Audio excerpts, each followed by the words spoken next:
Good morning, everyone. A very good morning to all of you बच्चों. We are live. We are back in the graph theory part 2. तो कल हम लोगों ने यार graph theory start किया था. आज उसका सेकेंड पार्ट हम लोग कवर करने वाले हैं. आज हम लोग देखने वाले हैं ग्राफ थ्योरी के अंदर the concept of cut set and the concept of the tie set. तो काफी मजा आएगा. कल देखो हमने ग्राफ की बेसिक टर्मिनोलॉजी कवर कर ली थी, राइट? जिसमें हमने देखा ग्राफ, सब ग्राफ, पाथ, ट्री, को ट्री, ट्विग, लिंक, ये सारी चीजें देखी.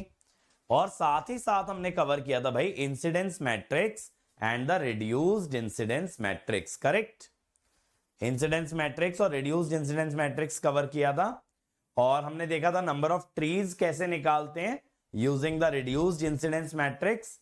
हमने ये देखा था रिड्यूस्ड इंसिडेंस मैट्रिक्स और इंसिडेंस मैट्रिक्स से वापस से ग्राफ कैसे ड्रॉ किया जाता है. ये सारी चीजें हम लोगों ने लास्ट लेक्चर में कवर की थी. आज हम लोग दो नई मैट्रिक्स कवर करने वाले हैं, tie set matrix and the cut set matrix. ठीक है, चलिए आइए शुरू करते हैं. तो यार देखो आज के लेक्चर में क्या क्या रहने वाला है. Concept of tie set, then tie set matrix, concept of cut set and then the cut set matrix. ये सारी चीजें आपके इस सेशन के अंदर इंक्लूडेड रहेंगी. आइए, concept of fundamental loop and the tie set current. सबसे पहले ये समझिए बेटा लूप क्या होता है. आप लोग बेसिक से देखते आ रहे हो, नेटवर्क के बेसिक से. लूप का मतलब क्या होता है? लूप का मतलब होता है बेटा एक ऐसा पाथ जिसका स्टार्टिंग पॉइंट और एंडिंग पॉइंट सेम हो. आपने ग्राफ में पाथ का डेफिनेशन भी दिया था. पाथ का डेफिनेशन आपने क्या दिया था? जब कभी एक नोड से दूसरे नोड तक हम जाते हैं without crossing the same node twice, then that is called as a graph. then that is called as a graph. और वहीं बेटा हम लोग क्या कह रहे हैं, sorry, that is called as a path. अगर एक ऐसा पाथ हो जिसका स्टार्टिंग पॉइंट और एंडिंग पॉइंट आपका सेम हो जाए, then that is called as a loop. ठीक है, तब उसे आप लूप का नाम देंगे. तो हम लोग देखिए क्या बोलते हैं. A loop is a path in a graph that starts and ends at the same point. That starts and ends at the same point. ठीक है, तो एक ऐसा पाथ जो कि स्टार्ट और एंड सेम पॉइंट पे होता है, that is said to be a loop. लेकिन देखो मैंने ऊपर हेडिंग में क्या डाला है बेटा? Fundamental loop. क्या डाला है? Fundamental loop. तो लूप समझना तो आसान है. सर ये फंडामेंटल लूप क्या होता है? देखो यार, जब एक ग्राफ आप ऐसा ड्रॉ करते हो जहां पे आप ट्विग्स को दिखाते हो सॉलिड लाइन से, लिंक्स को आप दिखाते हो डॉटेड लाइन से, माने कि आप ग्राफ के अंदर उसका ट्री रिप्रेजेंट करते हो, तब अगर आप एक बच्चों ऐसा लूप ले लें जिसमें सारी की सारी ब्रांचेस आपकी क्या हैं? सारी की सारी ब्रांचेस आपकी हैं लिंक्स, सॉरी ट्विग्स. बस उसके अंदर अगर एक लिंक आ रहा है, यानी आप एक ऐसा लूप बना रहे हो जिसमें मात्र एक लिंक इंक्लूडेड है, then that is said to be a fundamental loop. ठीक है, तो यहां पे हम लोग क्या कह रहे हैं? अ fundamental loop, a fundamental loop is a loop that contains all twigs as branches but only one link. सारी ब्रांचेस जो हैं ट्विग्स होंगी, बस उसके अंदर एक लिंक होगा. That is said to be the fundamental loop. जिसकी सभी ब्रांचेस ट्विग्स होंगी बट सिर्फ और सिर्फ एक ब्रांच होगी लिंक, उसे आप क्या बोलते हो बेटा? Fundamental loop. डेफिनेशन समझ में आया? फंडामेंटल लूप क्या होता है? एक ऐसी लूप जिसकी सभी ब्रांचेस ट्विग्स होंगी, बट सिर्फ एक ब्रांच, ठीक है, एक ब्रांच आपकी क्या होगी? लिंक होगी। यानी इसका यह मतलब हुआ बेटा कि अगर हमें फंडामेंटल लूप डिजाइन करना है तो हमारे पास पहले से क्या होना चाहिए? ट्री होना चाहिए। Correct? To determine,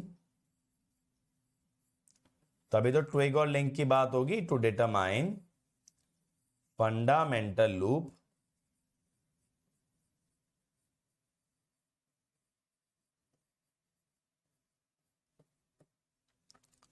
tree of the graph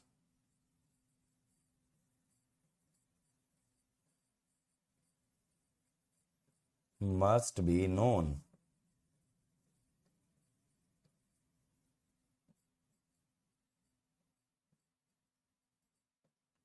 graph का ट्री आपको पता होना चाहिए। अब ये सोचो, आपने बोला कि फंडामेंटल लूप एक ऐसी लूप है भाई जिसकी सारी ब्रांचेस आपके ट्विग्स हैं, बस एक ब्रांच लिंक है। इस लॉजिक से बेटा, इस लॉजिक से आप ये कह सकते हो कि जितने लिंक हैं उतने ही फंडामेंटल लूप बनेंगे, क्योंकि हर लिंक के साथ एक फंडामेंटल लूप एसोसिएटेड होगा। अच्छा याद करो, कल मैंने आपको एक चीज बताया था कि जब आप ट्री बना देते हो, ट्री में अगर आप कभी भी लिंक ऐड करते हो तो वहां लूप जनरेट हो जाता है। याद है मैंने बोला था कि ट्री एक ऐसा सब ग्राफ होता है जिसमें कोई क्लोज पाथ ना हो, बट ट्री में अगर आप लिंक ऐड करने लगेंगे you will get the closed path. Correct? कि आपको क्लोज पाथ मिलने लग जाता है। तो मेरे बच्चों, इस लॉजिक से एक एक लिंक आपका एक एक क्लोज पाथ कंट्रीब्यूट करता है, तो यानी कितने फंडामेंटल लूप होंगे? Equal to the number of link. ठीक है, ये बात सबको समझ में आ रही है ना? हम बोल रहे हैं number of fundamental loop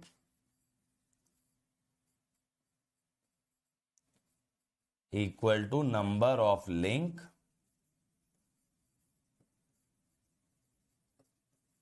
equal to b minus n minus 1। ठीक है, जितने लिंक होते हैं उतने ही आपके फंडामेंटल लूप भी बनेंगे।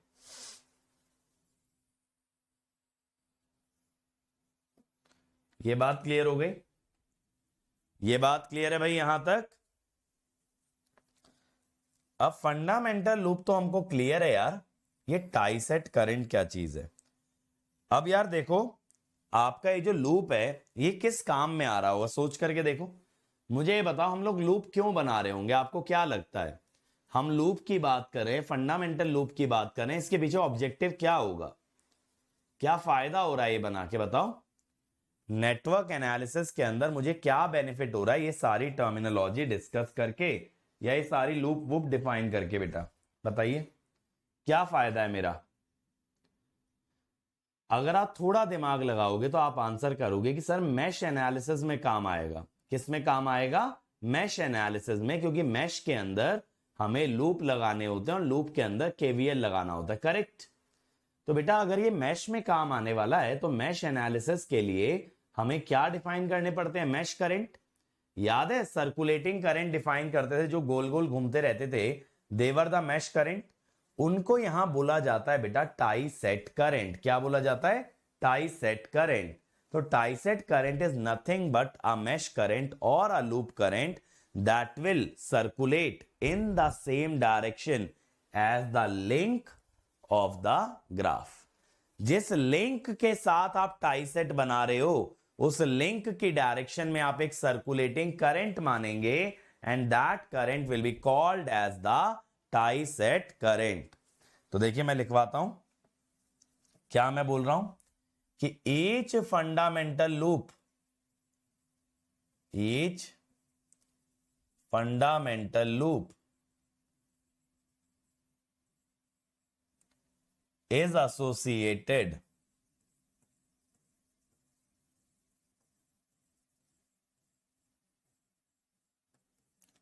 with tie set current her fundamental loop ना एक टाई सेट करंट से बेटा जुड़ी हुई है, यानी जब जब एक फंडामेंटल लूप डिफाइन होगी तो उसके साथ एक टाई सेट करंट डिफाइन होगा that circulates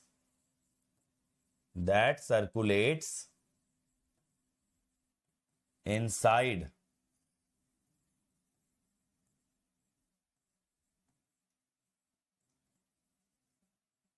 fundamental loop that circulates inside fundamental loop and has the same direction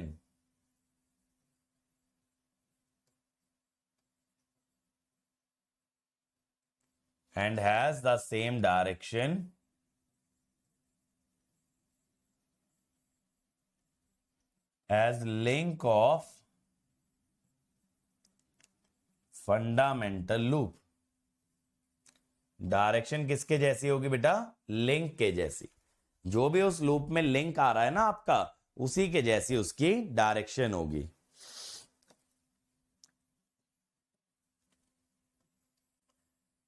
पता है लिंक वाली डायरेक्शन क्यों ले रहे हैं? देखो सारी की सारी ब्रांचेस ट्विग्स है ना, तो ट्विग में किसको चुन सकते हो? कोई ऐसा रूल तो है नहीं कि भैया ये वाला ट्विग ज्यादा स्पेशल है दूसरे वाले से, बट हर फंडामेंटल लूप में एक लिंक यूनिक है। तो आप जो करंट की डायरेक्शन ले रहे हो वो लिंक के रेस्पेक्ट में ले रहे हो, बिकॉज लूप में पूरी लूप के अंदर लिंक बस एक है। ट्विग तो मल्टीपल है ना, तो किसी भी ट्विग की डायरेक्शन में अगर आप लोगे तो बाकियों को आप कैसे इग्नोर करोगे? माने आप ये कैसे डिसाइड कर लोगे कि इनमें से कौन से ट्विग की डायरेक्शन में लेना है? तो बेटर है आप लिंक की डायरेक्शन में लें, क्योंकि लिंक इज ओनली वन। अब देखिएगा भाई क्या क्या करना पड़ता है हमें। Step 1, draw the graph of the network. सबसे पहले तो ग्राफ चाहिए बेटा, बिना ग्राफ के तो कहानी अपनी नहीं शुरू होगी। ड्रॉ द ग्राफ, ये कल मैंने सिखाया था ना ग्राफ कैसे ड्रॉ करते हैं, वोल्टेज सोर्स करंट सोर्स हटा के। Draw the graph of the network, ठीक है। स्टेप 2 में आप क्या करते हैं? आइडेंटिफाई ट्री एंड को ट्री। ये तो याद है ना, को ट्री क्या होता था? ट्री की ब्रांचेस के अलावा जितनी भी ब्रांचेस होती हैं उन्हें ओवरऑल क्या कह देते हैं? को ट्री कह देते हैं। ट्री और को ट्री देखना है, लेकिन किसमें? डायरेक्टेड ग्राफ में, यानी ब्रांचेस का डायरेक्शन डिफाइंड होना जरूरी है, वरना ये लूप करंट का डायरेक्शन कैसे लोगे? मैंने ये तो बोला लिंक की डायरेक्शन में लेना है, यानी लिंक का कोई डायरेक्शन तो होगा, यानी ग्राफ कैसा होगा? डायरेक्टेड ग्राफ होगा, ठीक है। Step 3, based on links, based on links identify fundamental loop। Links को देखते हुए ना आप फंडामेंटल लूप आइडेंटिफाई कीजिए कि कौन सी लूप आपकी फंडामेंटल लूप है, ठीक है। स्टेप 4, अब क्या करेंगे? फंडामेंटल लूप मिल गई तो अगले स्टेप में आएगा मेरा tie set current. Define tie set current, define tie set current in each fundamental loop, in each fundamental loop in the same direction, in the same direction as link associated with that fundamental loop, associated with that fundamental loop, ठीक है। तो इस तरह से आप क्या लेके चलते हो बेटा? Tie set current. बात समझ में आ गई? तो ये मेरे बच्चों आपके सारे के सारे स्टेप्स होते हैं जो कि आप फॉलो करते हो। अगर आप ये डाल रहे हो ना शॉर्ट नोट्स में, तो ये आप भले ही छोड़ देना, ठीक है। ये वाला पार्ट आप भले ही छोड़ देना। चलो, ये बात क्लियर हो गई। चलो मैं आपको एग्जाम्पल से दिखाता हूं। अब जैसे देखो यार, ये ग्राफ है। ये ग्राफ के लिए पहले मेरे को ना एक ट्री डिफाइन करना पड़ेगा, उसी के बाद फंडामेंटल लूप की बात आ सकती है। देखो, सबसे पहला ट्री मैंने कौन सा लिया, यहां पे देखना BDE। बाकी की ब्रांचेस को मैंने क्या कर दिया बेटा, बाकी की ब्रांचेस को मैंने डॉटेड कर दिया, दे आर द लिंक्स, ठीक है। तो यहां पे मैं आपको एक बात बोल देता हूं, बेस्ड ऑन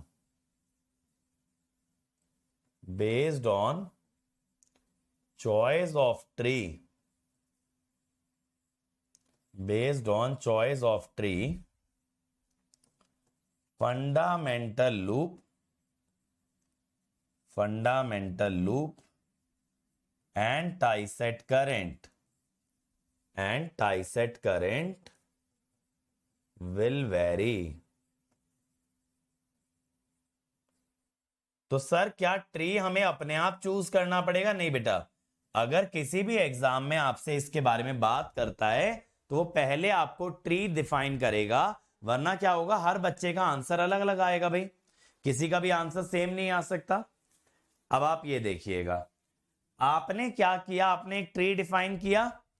अब आप देखिए टाई सेट 1 क्या होगा, एक ऐसा मैश लीजिए जिसमें एक लिंक हो, बाकी सारे ट्विग हो। तो ABE, यानी एक ही डॉटेड लाइन आनी चाहिए बेटा, एक ही डॉटेड लाइन आनी चाहिए।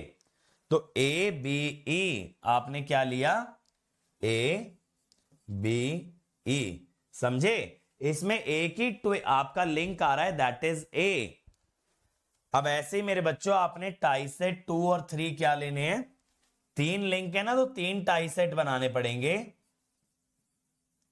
देखिएगा, टाई सेट 2 आप क्या लेंगे, टाई सेट 2 में लीजिए BDC या BCD, सिंपल। यहां पे A एक लिंक था, यहां पे C एक लिंक है। और टाई सेट 3 में ले लीजिए DEF, यहां पे कौन लिंक है, F, समझे? यहां पे F आपका एक लिंक है।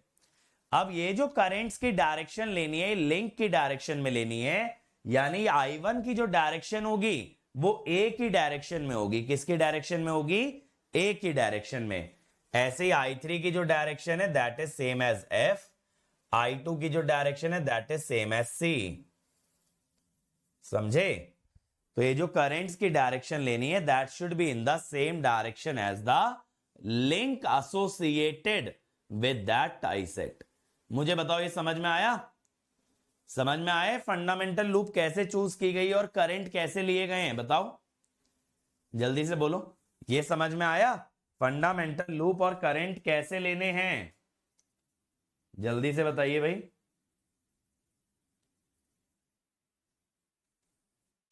बोलो बंधु, क्लियर हो गया? चल अगले पे आते हैं, अगला ट्री चुन लेते हैं।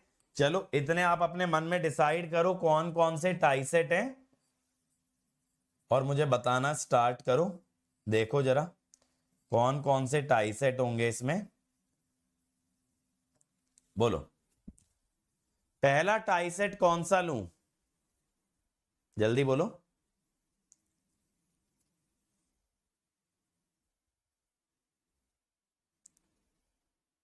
पहला फंडामेंटल लूप कौन सा लूं? फंडामेंटल लूप को ही टाई सेट भी कहते हो, ABE, क्या बात है, ABE। इसमें कौन सा लिंक है, B है। तो यहां पे जो करंट की डायरेक्शन होगी बेटा वो B के हिसाब से होगी, ऐसे होगी ना, ठीक है। ये हो गया। अगला बताओ जरा, अगला बोलो कमॉन। ABE के बाद क्या आएगा, राजू कह रहे हैं FDE, FDE, बहुत बढ़िया। यहां पे लिंक कौन है, D है, तो D के हिसाब से लेना है भाई, लिंक के अनुसार लेना है, ठीक है। लिंक के अनुसार।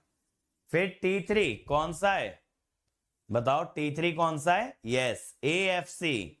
AFC, ये मत कह देना BCD। BCD में 3 डॉटेड लाइन आ रही है, एक ही डॉटेड लाइन आनी चाहिए, एक ही डॉटेड लाइन आनी चाहिए। तो ACF, यहां पे C आपका लिंक है और यहां पे करंट कैसे जाएगा, ऐसे C के डायरेक्शन। ठीक, समझ में आ गया? समझ में आया भाई? बताओ, क्लियर हुआ? और एग्जाम्पल देखेंगे। चलो ये दोनों पार्ट आप सॉल्व करो, फिर मैं कराता हूं। एक बार आप दोनों का आंसर निकालो। दोनों ट्री आपको नजर आ रहे हैं ना भाई? दोनों का आंसर निकालिए, चलिए फिर मैं कराऊंगा। इसमें फंडामेंटल लूप भी बनाइए और इसके अंदर टाई सेट करंट का डायरेक्शन भी फिगर आउट कीजिए। चलिए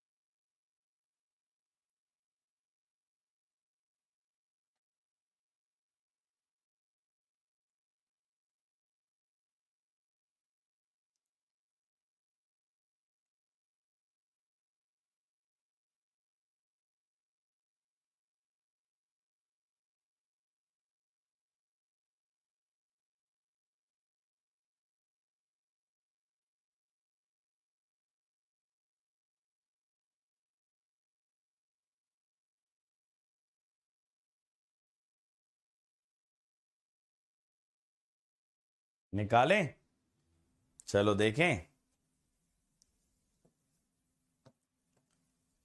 देखो यहां पे भी 3 टाई सेट बनाने हैं अपने को।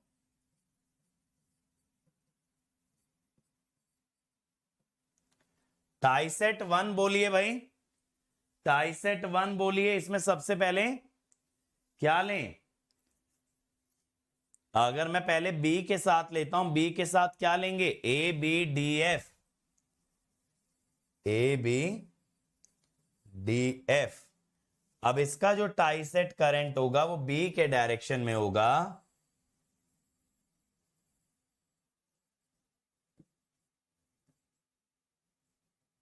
I1, ठीक है, ये B के डायरेक्शन में हुआ I1। अब अगला C के हिसाब से लें भाई, C के हिसाब से लें तो ACF, ACF, ठीक है। अगला C के हिसाब से लें तो ACF, ठीक है, ये हो गया। अगला फिर E के हिसाब से लें भाई, E के हिसाब से तो DEF, DEF। तो यहां पे करंट ऐसे आ गया, समझ गए? E के डायरेक्शन में। समझ में आया भाई? चल अगला बताइए। टाई सेट इजी है ना? चलो अगला बोलिए भाई। B के साथ लोगे तो ABE, ABE, B के सेम डायरेक्शन में I1। अगला कौन सा लोगे? D के साथ लोगे, D के साथ बन सकता है ACDE, ACDE। तो ये ऐसे आएगा,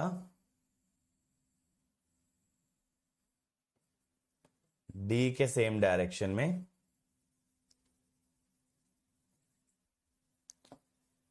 और तीसरा अगर बनाओगे F के साथ, ये बन जाएगा ACF। F के साथ अगर बनाएंगे ACF बनेगा। कैसे जाएगा? ऐसे, F के सेम डायरेक्शन में। समझ गए? ये हो गया I3। यही है ना? बहुत बढ़िया, क्लियर हो गया टाई सेट का कॉन्सेप्ट और टाई सेट करंट का कॉन्सेप्ट। चलिए अब आ जाते हैं मैट्रिक्स पे। Twig means branches covering all the nodes, कह सकते हो ट्विग मीन्स कि branches of a tree, that is कि ट्री क्या होता है जो सारी नोड को कवर करे without forming any close path. ठीक है भाई, नहीं हो कल का लेक्चर नहीं किए थे क्या, ये बताओ, कल का लेक्चर नहीं किए ग्राफ थ्योरी पार्ट 1? आई, अब टाइसेट मैट्रिक्स क्या करती है? Tie set matrix gives the relation, gives the relation between tie-set current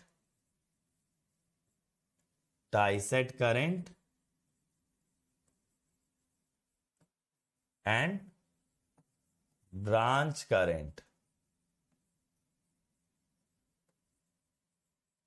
tie-set currents and the branch currents। ठीक है, हाँ लूप के अंदर लूप आ सकता है, कोई मैश बनाने की यहां जरूरत नहीं है। फंडामेंटल लूप का बस एक डेफिनेशन है कि यहां पे एक लिंक होना चाहिए, बाकी सारे ट्विग, मैं इसको मैश नहीं बोल रहा हूं। ठीक है, तो मैश और फंडामेंटल लूप अलग अलग चीजें हैं। अब देखिए इसका ऑर्डर क्या होता है, ऑर्डर होता है कितने आपके लिंक्स हैं, क्योंकि लिंक्स जो होंगे उतने ही टाइसेट करंट होंगे, cross branches, that is links cross branches. ठीक है भाई,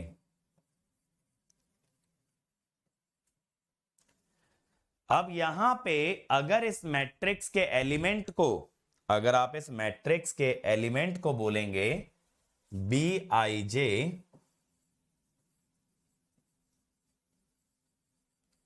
ये तो समझते हो ना, आई उसका क्या है, रो इंडेक्स है, जे उसका कॉलम इंडेक्स है। तो देखो इंसिडेंस मैट्रिक्स की तरह यहां भी तीन ही वैल्यू होती हैं। पहली होती है +1, ये होता है तब जेथ ब्रांच करंट, जेथ ब्रांच का जो करंट है is in same direction, is in same direction as ith tie set, is in same direction as ith tie set, jth branch current, jth branch current is opposite to ith tie set 0, jth branch is not a part of ith tie set।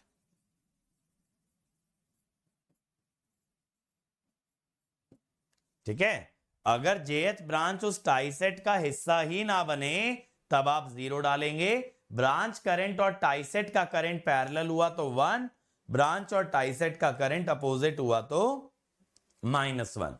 ठीक है भाई, यहां तक कहानी बताइए, यहां तक बात क्लियर है? चलो आ जाओ, यहां पे देखिए, for the network shown construct the tie set matrix and write the equilibrium equation in standard form considering ABC as tree branches. हाँ बेटा, ईएससी में सवाल आता है, considering ABC as tree branches. अब देखो इसने क्या बोला है बेटा, एबीसी को ट्री ब्रांचेस आपने मानना है। चलो पहले ट्री बना लें, अब देखते चलिएगा मैं कैसे मैट्रिक्स बनाता हूं, ऑब्जर्व एंड लर्न।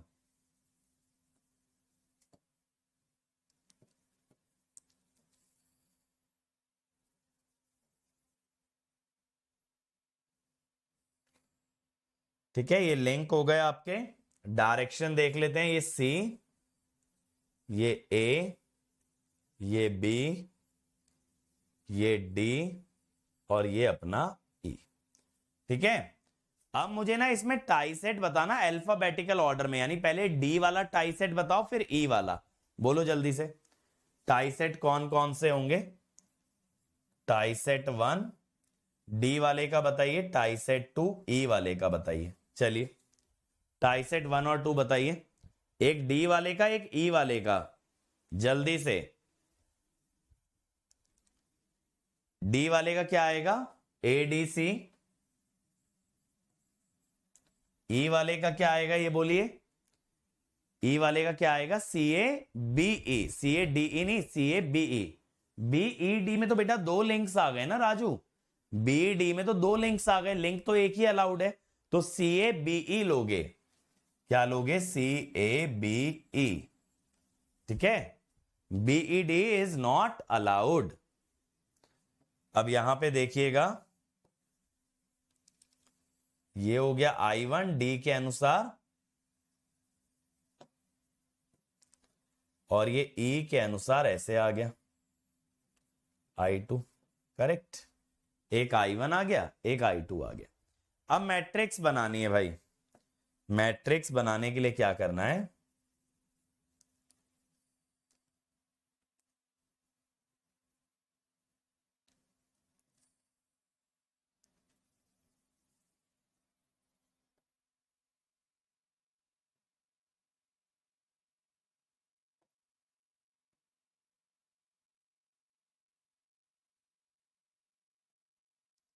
यहां पे दो टाई सेट हैं बेटा, tie set 1 and tie set 2।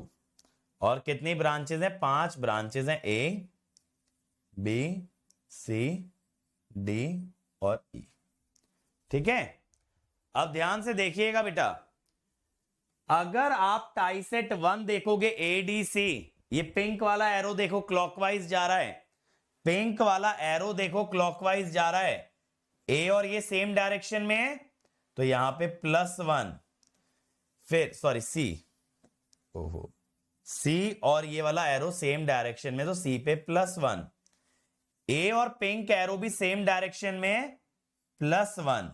D तो होगा ही सेम डायरेक्शन में, उसी के हिसाब से तो एरो लिया है। बाकी की ब्रांचेस तो इसमें है ही नहीं, 0, क्योंकि यहां पे 3 ही ब्रांचेस है ना, ए डी और सी, और तीनों ब्रांचेस एरो की डायरेक्शन में ही हैं। ये जो हमने पिंक वाला एरो बनाया है उसी के डायरेक्शन में। अगले पे आओ, अब ये एरो भी क्लॉकवाइज है, सी वाला सेम डायरेक्शन में है, सी वाला +1, ए वाला सेम डायरेक्शन में +1, बी वाला सेम डायरेक्शन में +1, और ई वाला भी सेम डायरेक्शन में है +1। समझ में आया क्या करना है? ये जो आप सर्कुलेटिंग करंट दिखा रहे हो, अगर ब्रांच इसकी डायरेक्शन में होगी तो +1, अदरवाइज -1, और ब्रांच अगर इसमें लाई ही नहीं करेगी, इसको आप एम भी लिख सकते हो, टाई सेट मैट्रिक्स एम। लाई ही नहीं करेगी तो 0। मुझे बताओ समझ में आया ये? जल्दी बोलो भाई, समझ में आया ये? अब देखो क्या होता है यहां पे ना, ये जो मैंने बताया टाई सेट मैट्रिक्स का रोल क्या होता है मैश एनालिसिस के अंदर, या ये कह दो केवीएल लगाने के काम में आता है। तो केवीएल की जो इक्वेशन बनती है, एक बार हम यहां लिख देते हैं, केवीएल इक्वेशन जो बनती है,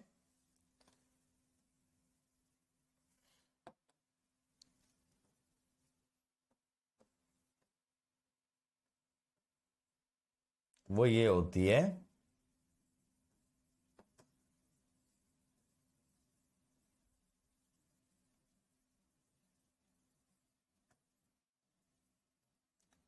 कि tie set matrix multiplied by the branch voltage is a null matrix. Right hand side पे जो 0 लिखा है ना, 0 is not a number, 0 is a matrix containing all zeros. अगर एक मैट्रिक्स में सारे 0 हो जाएं तो उसे क्या कहते हैं? Null matrix. जैसे यहां पे देखिए, ठीक है बेटा, इक्वेशन देखना, 1 0 1 1 0। डिजिटल वाला फील आ रहा होगा वैसे, इसमें 0 और 1 ही चल रहे हैं, बस एक -1 एक्स्ट्रा आ जाता है कभी कभी।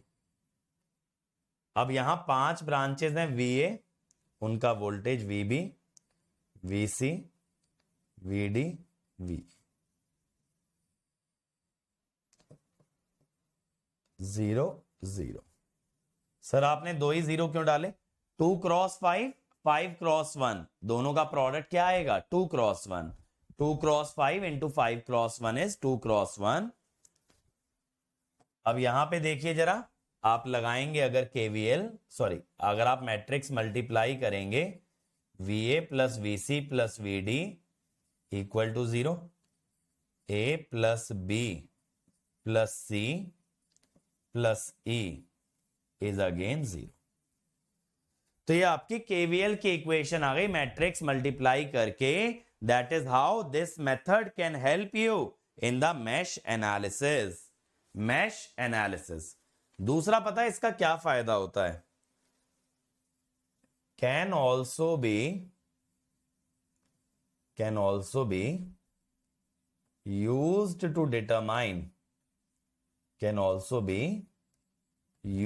determine branch current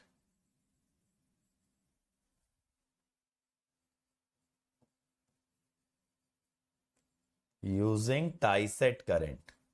tie set current की मदद से ना आप ब्रांच करंट निकाल पाएंगे। कैसे सर? देखो यहां पे क्या करते हैं,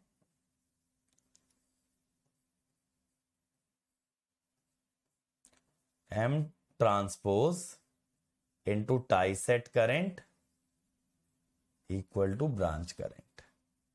तो आपको M का ट्रांसपोज यूज करना पड़ता है, यानी कि टाई सेट मैट्रिक्स का ट्रांसपोज। अब देखो अगर आपको ये शो करना है कैसे होगा, मैं आपको दिखाता हूं। टाई सेट मैट्रिक्स का ट्रांसपोज ले लो। ट्रांसपोज तो जानते हो ना, जहां पे रोज और कॉलम आपके एक्सचेंज हो जाते हैं।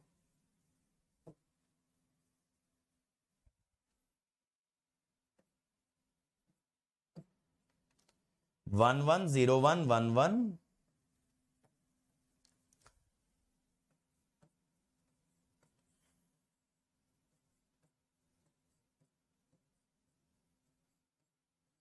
One zero and 01।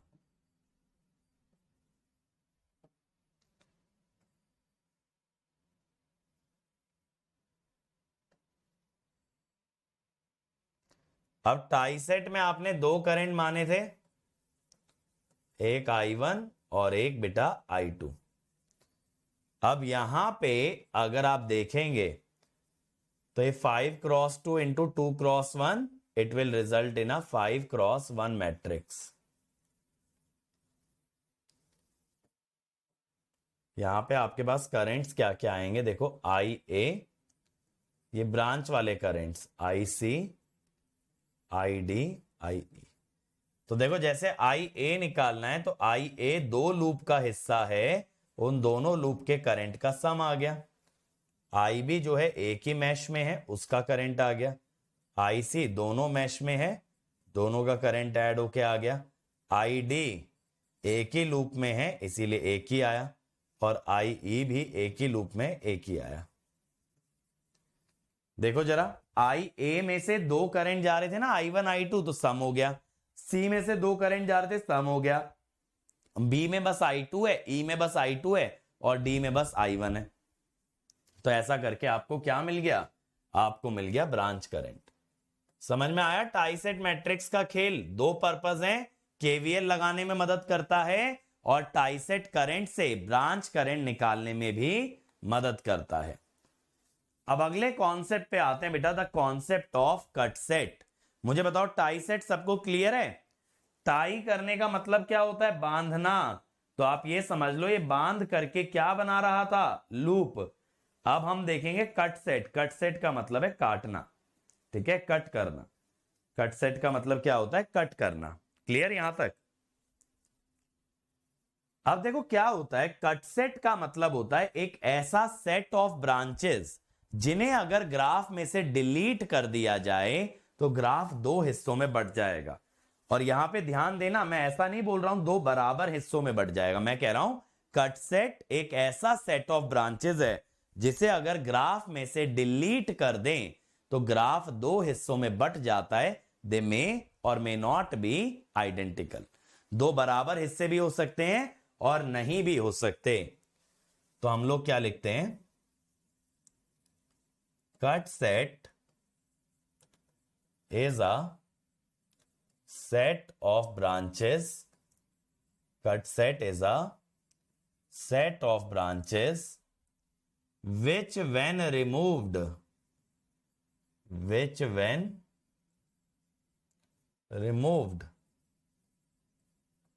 from the graph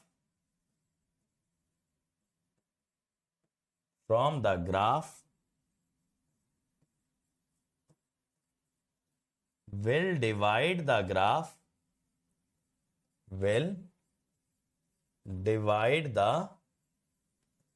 graph into two parts that are not connected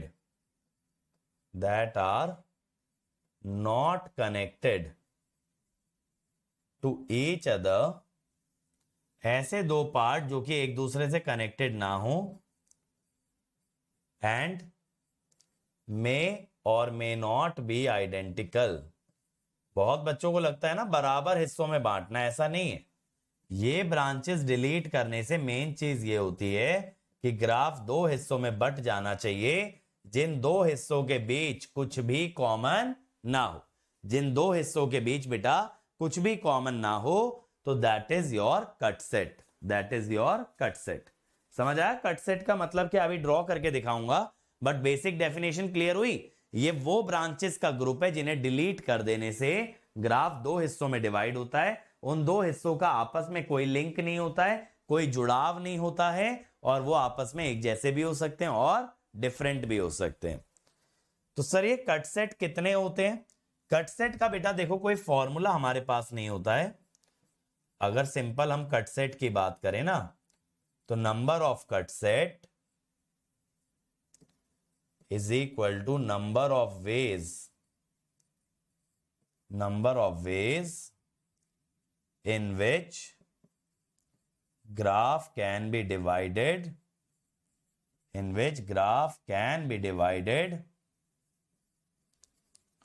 into two parts।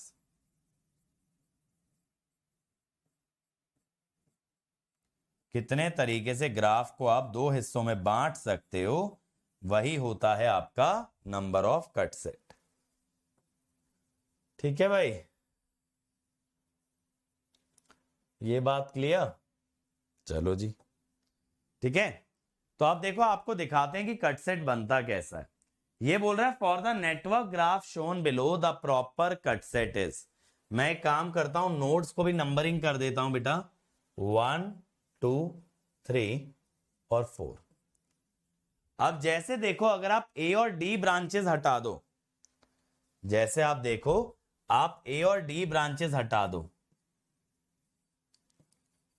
तो आपके पास क्या बचेगा?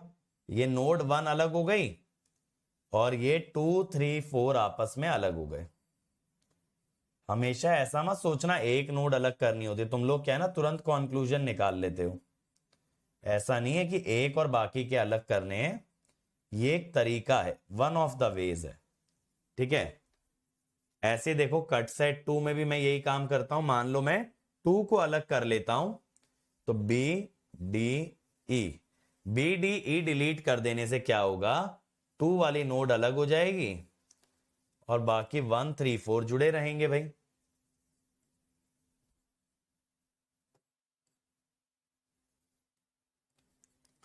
ए सी, ये 2 वाली अलग हो गई।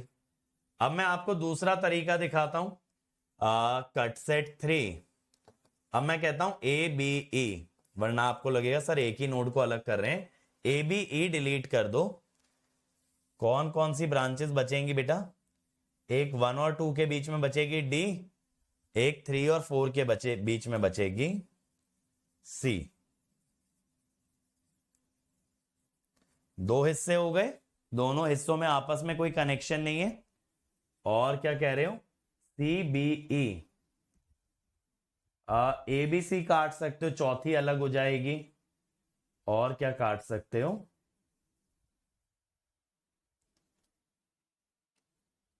डीबीसी काट दो, डीबीसी काट दो भाई। डीबीसी अगर काटोगे तो ऐसे ए बचेगा। ठीक है, और ऐसे ई बचेगा।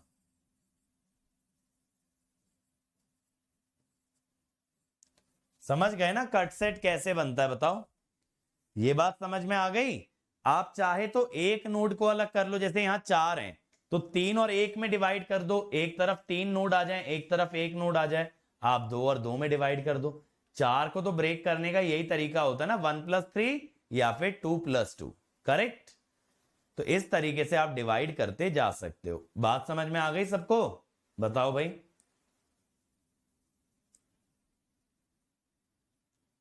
कट सेट भी सब ग्राफ ही है बेटा।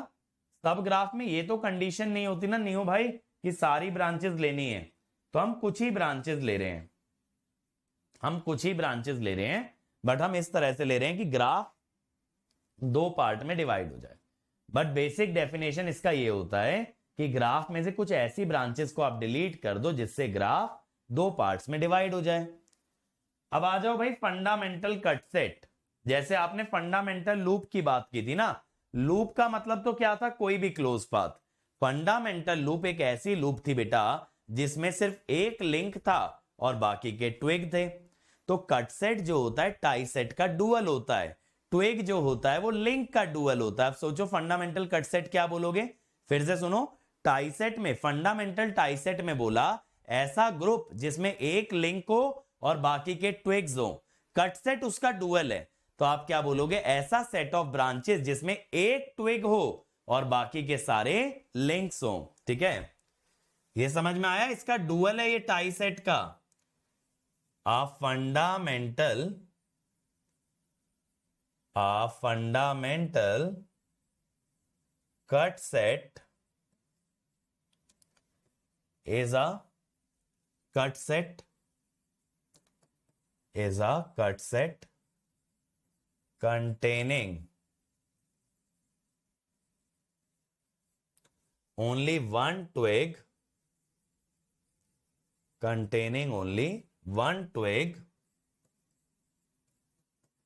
and rest of the branches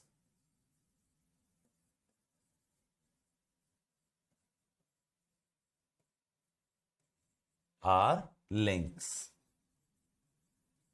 सिर्फ एक ट्विग होता है बेटा, बाकी की सारी ब्रांचेस आपकी लिंक्स होती हैं, आप उसे क्या कहते हो? Fundamental cut set. अब कितने ट्विग होते हैं एक ग्राफ के अंदर? बताइए कितने ट्विग होते हैं? n-1, correct? तो हर ट्विग के करस्पॉन्डिंग एक फंडामेंटल कट सेट बनता है। तो number of fundamental cut set, number of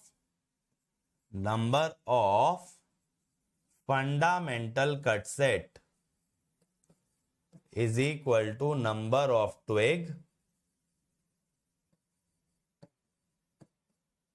is equal to number of twigs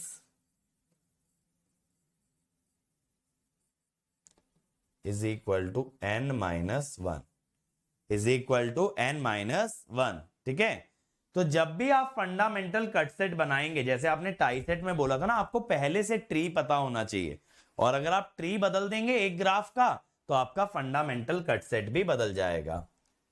to determine fundamental cut set, tree of graph must be known.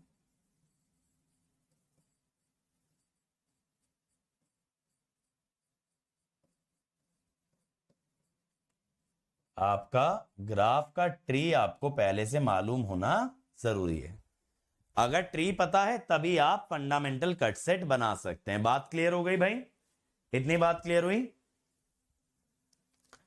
अब देखो आगे एक और टर्म इसने डिफाइन की है ना, कट सेट वोल्टेज।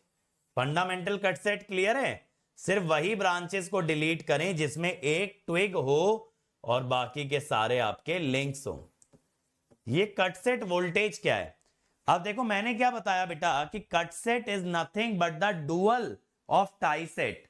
आपने टाई सेट के लिए करंट डिफाइन किया था, याद है? जो सर्कुलेटिंग करंट था आप उसको बोल रहे थे टाई सेट करंट। तो बेटा ऐसे ही कट सेट के लिए आप वोल्टेज डिफाइन करोगे। जैसे आपने बोला टाई सेट का काम मैश में आता है, कट सेट का काम नोडल में आ जाएगा। डुअलिटी चल रही है ना, तो यहां पे हम लोग क्या बोलेंगे, देखिए समझिएगा कट सेट का वोल्टेज क्या होता है।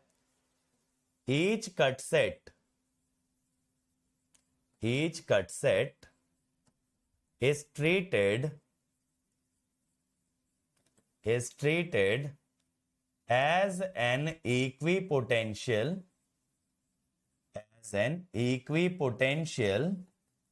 सरफेस। हर कट सेट को जो है ना एक इक्विपोटेंशियल सरफेस मान के चलते हो, हैविंग पोटेंशियल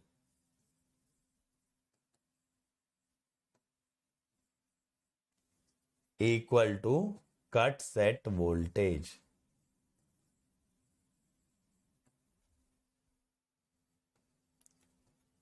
तो इसका जो पोटेंशियल होता है ना बेटा, उसको आप कट सेट वोल्टेज बोलते हो। आप ये मानते हो जो जो ब्रांचेस आप रिमूव कर रहे हो पूरा का पूरा सरफेस एक इक्विपोटेंशियल सरफेस बन रहा है, ठीक है, और उसका पोटेंशियल है cut set voltage.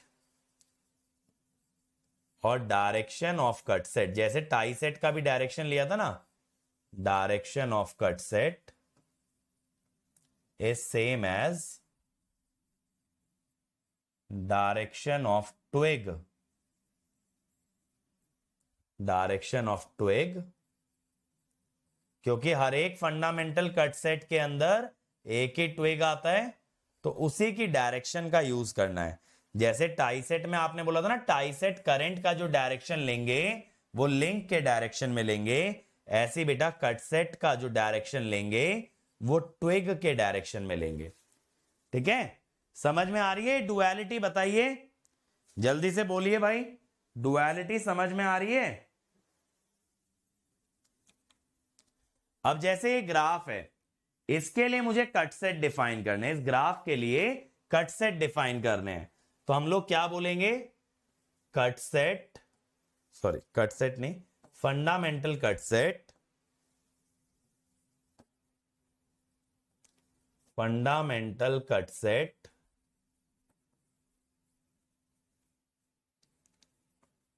will depend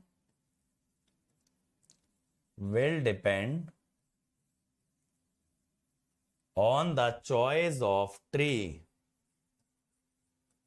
ठीक है, क्योंकि आपको एक ही ट्विग लेना है, बाकी सारे लिंक लेने हैं, तो ट्विग कौन से होंगे तो ट्री पे डिपेंड करता है ना भाई। ट्विग कौन से होंगे उस पे ट्री पे डिपेंड करता है। जरा देखिए, सबसे पहले बेटा ये वाला ट्री देखो, BDE। ठीक है, BDE देखो। अब आपको इसमें कटिंग ऐसे करनी है कि एक ट्विग आए और बाकी के सारे लिंक आए। जैसे कट सेट 1 आपने काटा ABC, ये वाला ABC। अब ABC काटते ही बेटा ये पहला नोड अलग हो गया, बाकी के 3 नोड अलग हो गए। करेक्ट, ABC काटते के साथ एक नोड अलग और बाकी के 3 नोड आपके अलग। अब इसका डायरेक्शन किसकी डायरेक्शन में लोगे बेटा? B के डायरेक्शन में। देखो अगर आप देखो ये B वाली ब्रांच आपकी ऐसे जा रही है, तो आपको इसी डायरेक्शन में कट सेट का डायरेक्शन भी डिफाइन करना है। ठीक है, इसी डायरेक्शन में। ये समझ में आया?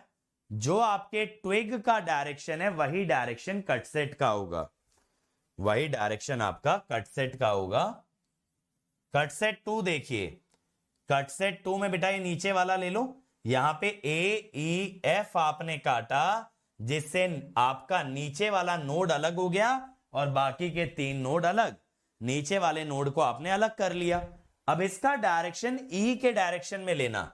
जो भी ट्विग आ रहा है ट्विग के डायरेक्शन में ही कट सेट का डायरेक्शन आएगा। ठीक है, ट्विग के डायरेक्शन में ही कट सेट का डायरेक्शन आएगा। अब ऐसे कट सेट 3 आपने ले लिया, CDF, इसमें भी एक ही ट्विग आ रहा था और यहां पे भी देखो एक नोड अलग हो गई, बाकी के नोड अलग। बट जैसा मैंने पहले ही बताया, ऐसा मत मानना कि एक नोड ही काटनी होती है, ऐसा कोई रूल नहीं है। यहां पे एक नोड काटने से आसानी से बन जा रहा है तो वही चूज कर रहे हैं।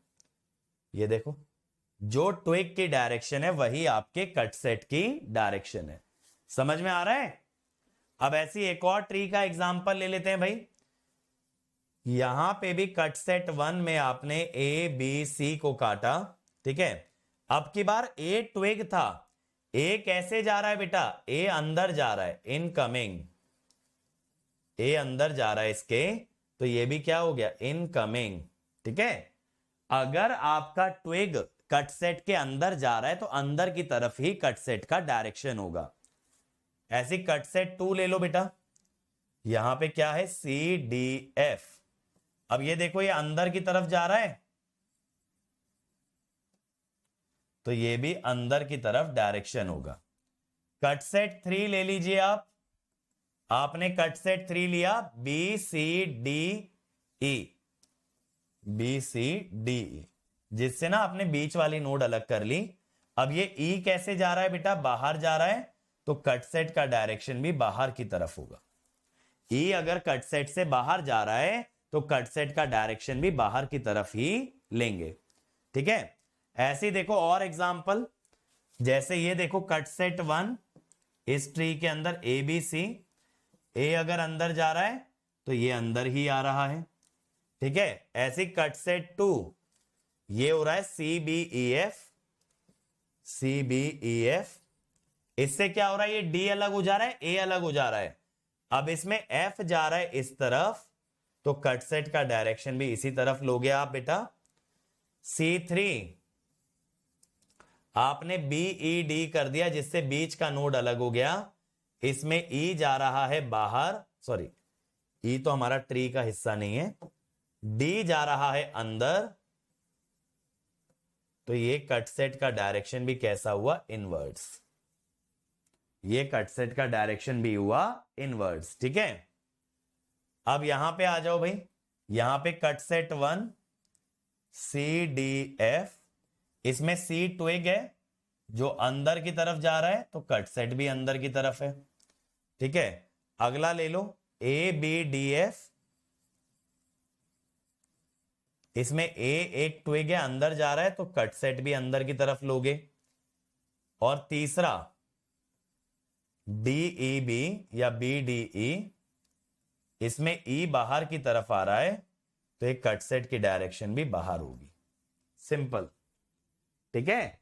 तो काटना ऐसे है जिसमें एक ट्विग हो, बाकी के लिंक्स हो, और जो भी ट्विग है उसी की डायरेक्शन में आपको कट सेट का डायरेक्शन लेना है। अब जैसे आपने टाइसेट मैट्रिक्स बनाई थी बेटा, ऐसे ही आप बनाते हो cut set matrix. Cut set matrix क्या बताता है, कट सेट मैट्रिक्स क्या बताता है, it gives relationship,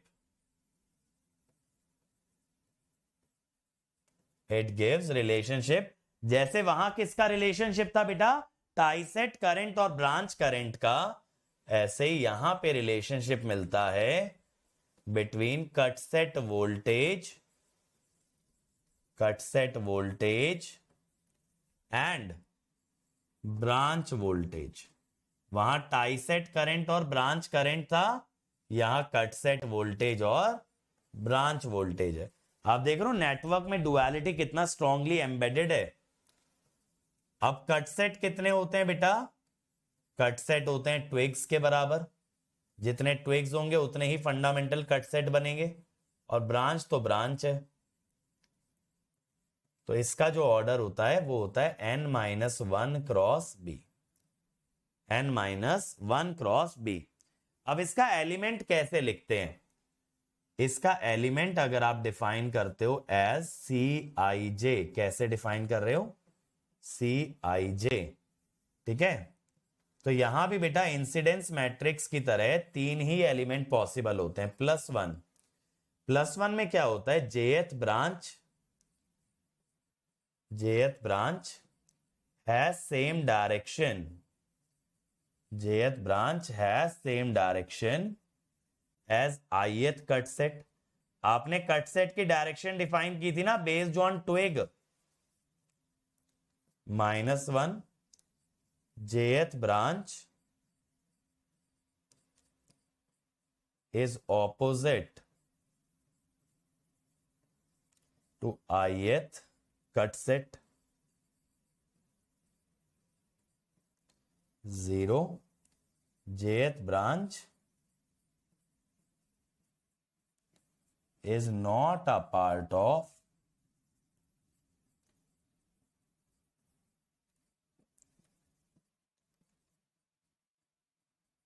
ith cut set. ठीक है, jth ब्रांच अगर उस कट सेट का हिस्सा ही नहीं है तब आप क्या लगाएंगे, तब आप लगाएंगे बेटा 0। अब देखो मैं आपको ना एक मैट्रिक्स बना के दिखाता हूं ताकि आपको एक कॉन्सेप्ट अच्छे से क्लियर हो जाए एकदम। देखो, for the network shown below construct the KC cut set matrix, write the equilibrium equation. देखो यही सेम क्वेश्चन अपना टाई सेट में था, वही सेम क्वेश्चन मैं आपको कट सेट के अंदर करा रहा हूं, सेम क्वेश्चन। ठीक है,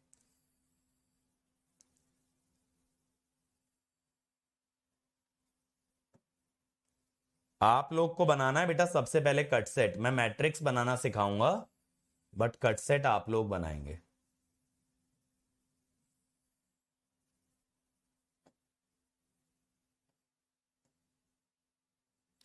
कितने ट्विग्स हैं यहां पे, 3 ट्विग्स है ना, तो मुझे 3 कट सेट चाहिए, पहले ए का, फिर बी का, फिर सी का। ठीक है, मुझे 3 कट सेट चाहिए, पहले ए का, फिर बी का और फिर सी का। बनाओ जरा,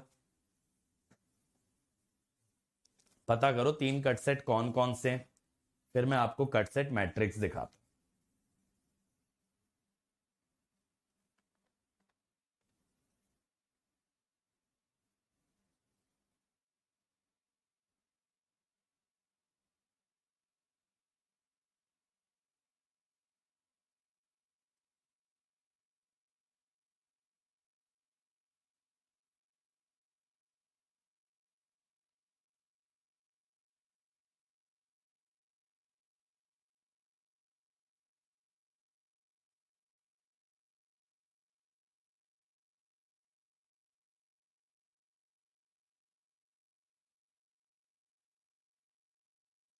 बनाया इसका कट सेट,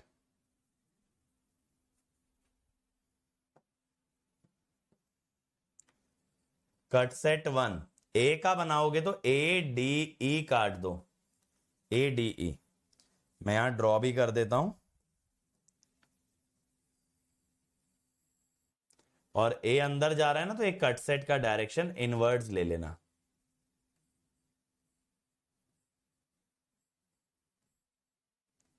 ये हो गया कट सेट 1। ठीक है, ए डी ई काट दो, फिर बी वाले के लिए बी और ई काट दो भाई,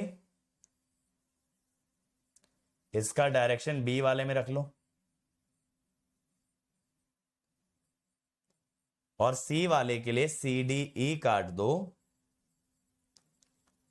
इसका डायरेक्शन आप सी के डायरेक्शन में रख लीजिए। ये हो गया ना, बताओ भाई ये क्लियर हो गया। अब आपकी जो मैट्रिक्स बनती है बच्चों, वो यहां पे ट्विग्स क्रॉस ब्रांचेस बनती है।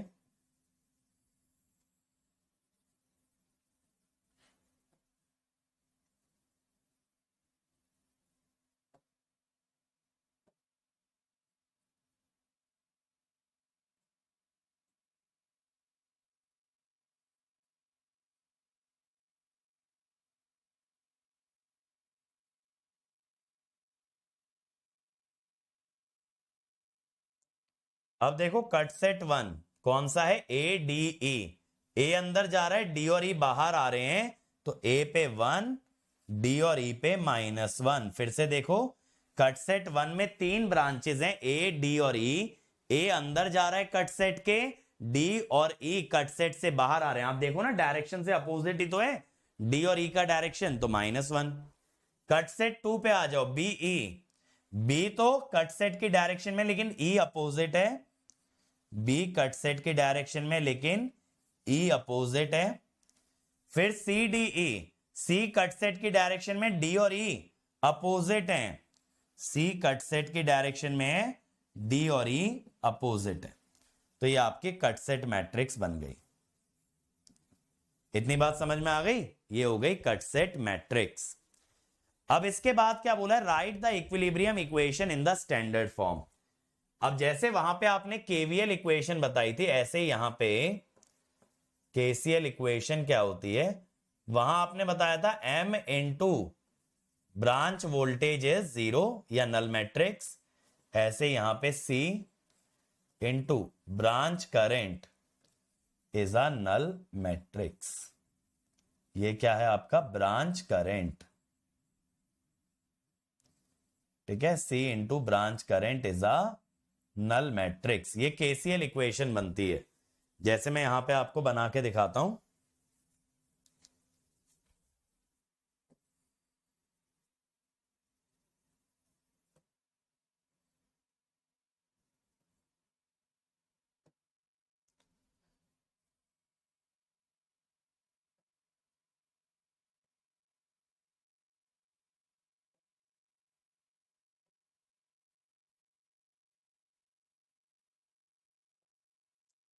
क्या आ रहा था, 1 0 0 -1 -1 0 1 0 0 -1 0 0 1 -1 -1। अब इसमें क्या मल्टीप्लाई करना रहता है अपने को मल्टीप्लाई करना होगा इसके अंदर ब्रांच का करंट। क्या मल्टीप्लाई करोगे बेटा, ब्रांच करंट, यानी आई ए आई B I C I D I ई। और देखो अगर आपको टाई सेट के बारे में चीजें याद है ना, तो कट सेट के बारे में सारी चीजें उसका डुअल है। क्या है, उसका डुअल है, क्योंकि टाई सेट समझना क्या है ना, कट सेट के मुकाबले थोड़ा इजी लगता है, फील ज्यादा आता है उसके अंदर। अब यहां देखो पहली इक्वेशन क्या बनेगी, I A minus I D minus I E is 0। दूसरी बनेगी I B minus I E is 0। तीसरी बनेगी I C minus I D minus I E is 0। ये आपकी केसीएल इक्वेशन हो गई, ठीक है, केसीएल इक्वेशन हो गई। और दूसरा मैंने क्या बताया था टाई सेट में, कि वो रिलेशन देता है किसके बीच में, वो देता है टाई सेट करंट और ब्रांच करंट। ऐसे यहां क्या बोला, between cut set voltage and branch voltage, cut set and branch voltage.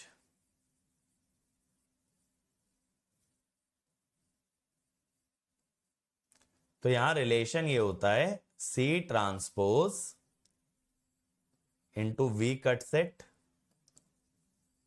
Equal to VB। ये क्या है आपका कट सेट वोल्टेज और ये हो जाएगा ब्रांच वोल्टेज।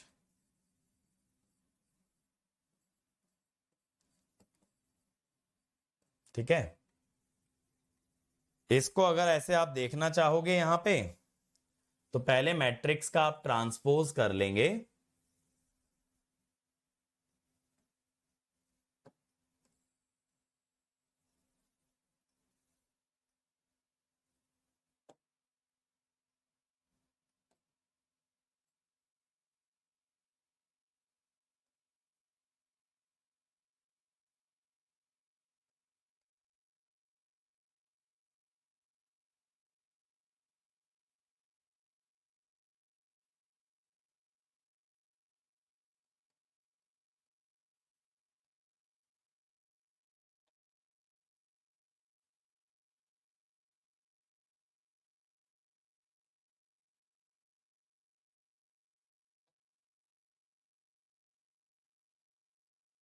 आप यहां पे कट सेट का वोल्टेज ऐसे लिख लो, मैंने बताया था ना इक्वी पोटेंशियल सरफेस की तरह ट्रीट करते हैं, तो हर इक्वी पोटेंशियल सरफेस का कुछ ना कुछ वोल्टेज होता है, वो यहां पे क्या कहला रहा है आपका कट सेट वोल्टेज।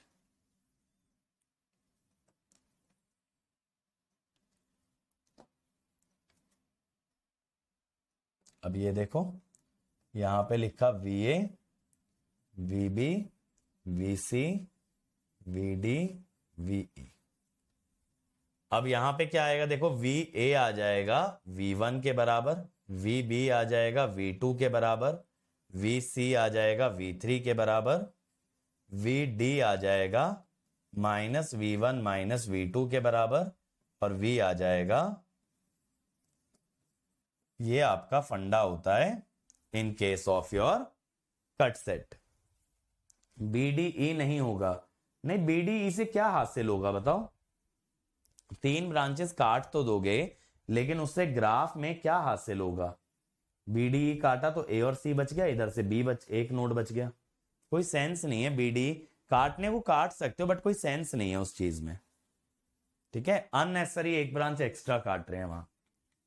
ये बात क्लियर हो गई भाई? अब देखो इसी ग्राफ का इसी ट्री का हमने टाई सेट भी बनाया था, और इसी का मैंने कट सेट भी बनाया है। तो एक काम करते हैं,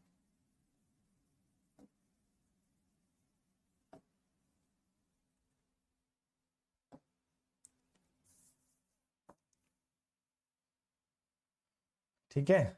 इसका मैंने टाई सेट कट सेट दोनों बनाया ना यार।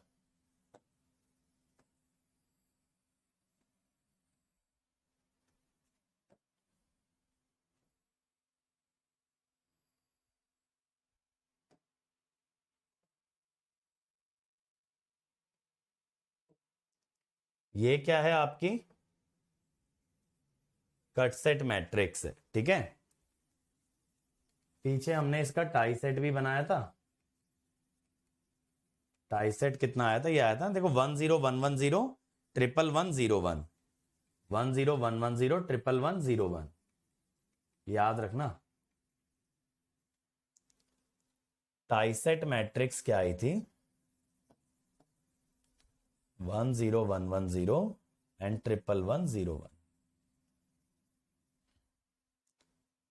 अब ये देखना, ये बड़ा इंटरेस्टिंग कॉन्सेप्ट है, इसीलिए मैंने सेम एग्जांपल दोनों में कराया है। 10110 देन 11101। ये क्या थी आपकी टाई सेट मैट्रिक्स, ठीक है? अब यहां पे आप एक चीज नोटिस करेंगे बच्चों, इसको आप 2 पार्ट में डिवाइड कर दो, इसको भी आप 2 पार्ट में डिवाइड कर दो। यहां पे आपके पास ये ब्रांचेस थी ना, ABCDE, ABCD और E, करेक्ट? अब बेटा इसमें ABC आपने क्या माने हैं? ट्री के ब्रांचेस। D और E क्या माने हैं? लिंक्स। आपने ABC को माना है ट्विग, और D और E को आपने माना है लिंक। यहां पे भी आपने यही किया था, ABC को माना था ट्विग, और D और E को माना था लिंक। अब आप अगर ये देखें कि जो आपकी टाई सेट मैट्रिक्स है उसमें जो लिंक वाला पार्ट है वो आइडेंटिटी मैट्रिक्स दिख रही है 1001, और कट सेट के अंदर ट्विग वाला पार्ट आइडेंटिटी मैट्रिक्स दिख रही है। मानते हो भाई? C twig is identity matrix, और ऐसे ही M link is equal to identity matrix, correct? Correct, सही बात है, मानते हो भाई? उधर लिंक वाला पार्ट आइडेंटिटी है, इधर ट्विग वाला पार्ट आइडेंटिटी है। अब ये देखो जरा, सी में लिंक वाला पार्ट -1 -1 0 -1 -1 -1, इसका ट्रांसपोज करना, रो बनेगी -1 0 -1। ये जो कॉलम है ये रो में कन्वर्ट हो जाएगा ना अगर इस वाले पार्ट का ट्रांसपोज करते हो। -1 0 -1, और नेगेटिव लेना जरा उसका, 1 0 1 आया। फिर से सुनो, इसका ट्रांसपोज लिया तो रो बनी -1 0 -1, और नेगेटिव लेते ही 1 0 1। इसका ट्रांसपोज लिया, क्या बना? -1 -1 -1, नेगेटिव लेते ही 1 1 1। यानी आप ये कह सकते हो कि M का ट्विग जो होगा, M का जो ट्विग वाला हिस्सा है वो नेगेटिव है सी के लिंक वाले के ट्रांसपोज का। और आप उल्टा भी कह सकते हो, आप ये भी कह सकते हो सी का जो लिंक वाला हिस्सा है, तो एक कट सेट टाई सेट में रिलेशन आ गया ना। लेकिन पता है इसके लिए चालाकी क्या करनी पड़ेगी कि सारे ट्विग्स आप एक साथ लिखो। जैसे ट्विग्स को आपने सक्सेसिवली नंबर किया ए बी सी, ऐसा ना हो कि ए बी और ई है ट्विग, बीच में लिंक घुस गए हैं सी और डी। अगर ये ऑब्जर्व करना है सारे ट्विग एक साथ आने चाहिए और फिर सारे लिंक एक साथ आने चाहिए। ठीक है, तो यहां पे कंडीशन क्या है, all twigs must be numbered successively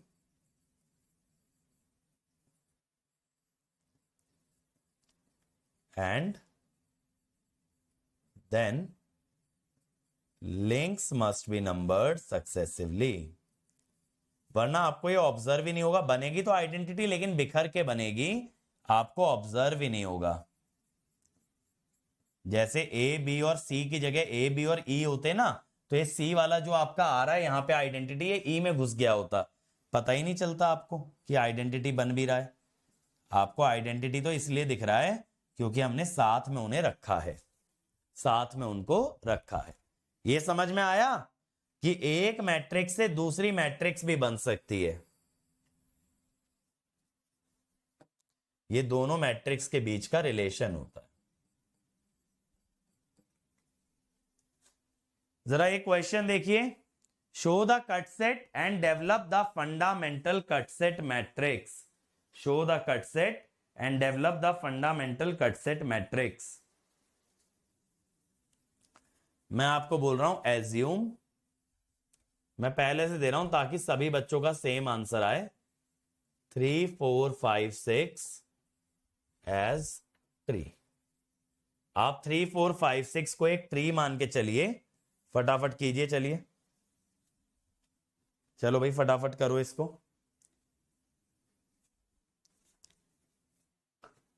and just give me a minute.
बनाया भाई इसको, आओ देखें।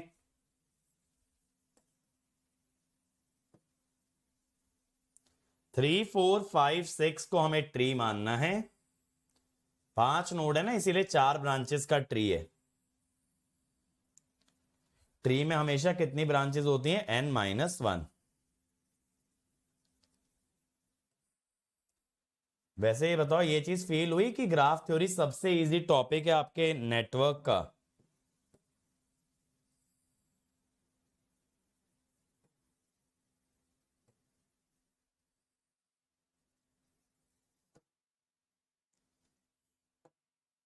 ठीक है, अब ये ट्री बन गया हमारा। ब्रांचेस की नेमिंग कर लो, 4 3 6 और ये वाला हो गया 5। ठीक है, ये 1 और ये 2। अब 1 बाय 1 आपको ट्विग आपको कट सेट बताना है। सबसे पहले थर्ड वाली ब्रांच के लिए बताइए, कट सेट 1। थर्ड वाले के लिए किसे काटें? थर्ड वाले के लिए 3 और 1 को कट कर लो, 3 और 1 को कट कर लो, काम हो जाएगा ना, 2 में बट जाएगा ग्राफ। अब 3 की डायरेक्शन लेफ्ट में है तो लेफ्ट में ही आप कट सेट लीजिए।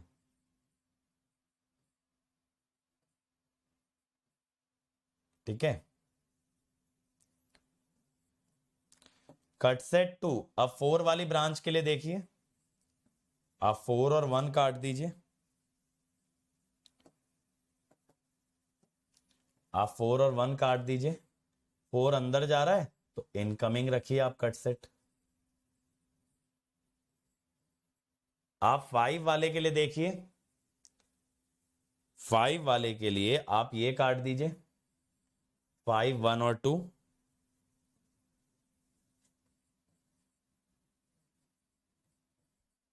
5 इसमें बाहर निकल रहा है तो कट सेट की डायरेक्शन आप बाहर की तरफ लीजिए।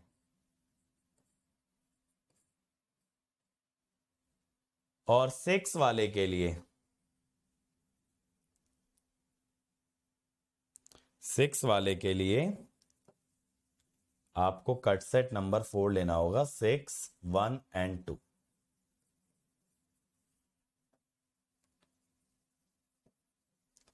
आप ये काटिए, ठीक है, और 6 की डायरेक्शन बाहर की तरफ है, आप बाहर ही लीजिए। ये बना पाए थे आप लोग? बोलो भाई। ये हो गया कट सेट 4। ये बना? बोलो भाई सभी लोग, ये बना पाए थे? C1 C2 C3 C4, ये 4 कट सेट हो गए। अब 4 कट सेट के बाद बचा क्या काम? बस कट सेट मैट्रिक्स बनाने का ही तो।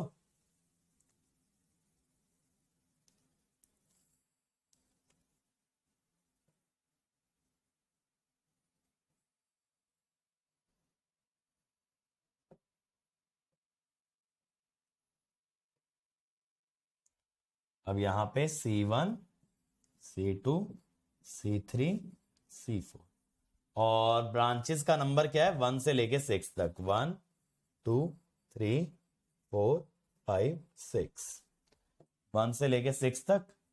अब पहला 3 और 1, 3 सेम डायरेक्शन में 1 अपोजिट, 3 सेम डायरेक्शन में 1 अपोजिट। दूसरा 4 और 1, 4 सही डायरेक्शन में 1 अपोजिट, 4 सही डायरेक्शन में 1 अपोजिट। तीसरा 5 1 2, 5 और 2 सही डायरेक्शन में है, 1 अपोजिट।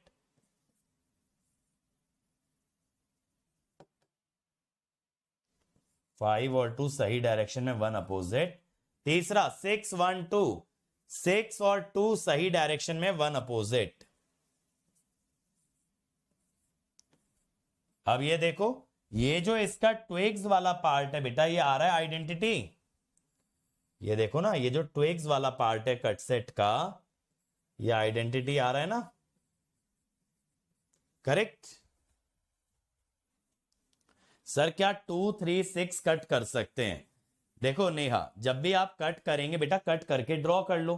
2 3 6 में लेकिन 2 ट्विग आ रहे हैं। अब 2 ट्विग कट करना तो गलत हो गया ना, एक ही ट्विग कट करना अलाउड होता है ना, बाकी सारे लिंक होने चाहिए। 2 3 6 में 3 और 6 दोनों ट्विग्स हैं।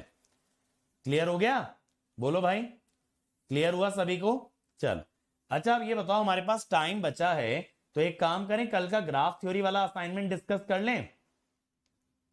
बोलो बच्चों, कल का क्लास का ग्राफ थ्योरी वाला असाइनमेंट डिस्कस कर लिया जाए क्या?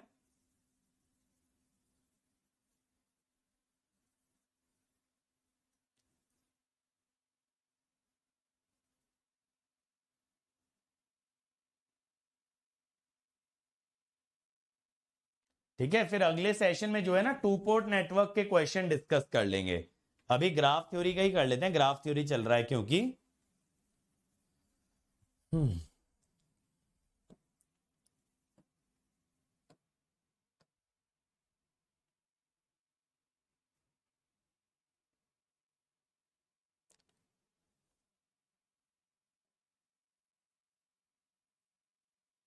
और इस लेक्चर में भी ना मैंने असाइनमेंट अटैच कर दिया, उसको सॉल्व कर लेना।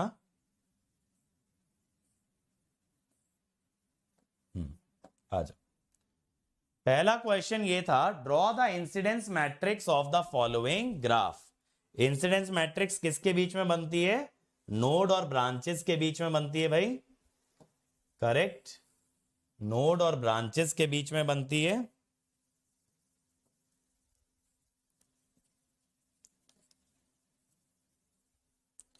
One, two, three and four. ठीक है, 1 2 3 4 5 6। अब 1 जो है 1 से 2 जा रहा है,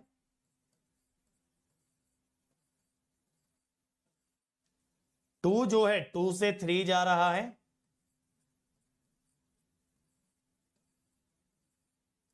3 जो है आपका 3 से 4 जा रहा है। ओरी बाबा क्या कर रहे हैं हम। 1 जो है आपका 1 से 2 जा रहा है, 2 जो है आपका 2 से 3 जा रहा है, 3 जो है आपका 3 से 4 जा रहा है, 4 जो है आपका ना 4 से 1 जा रहा है, 5 जो है आपका 1 से 3 जा रहा है, और 6 जो है ना आपका 2 से 4 जा रहा है।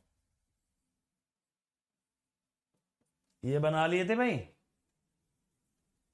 हाँ, डिफरेंट वे में कट करने से आंसर डिफर कर सकता है, but usually fundamental cut set एक ही तरीके से बनते हैं।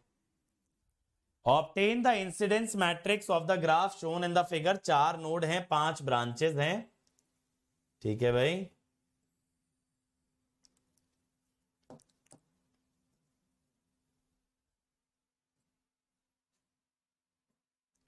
अब देखो इसके बाद तुम्हारे 2 ही चैप्टर बच गए हैं, कपल्ड सर्किट और 3 फेज सर्किट।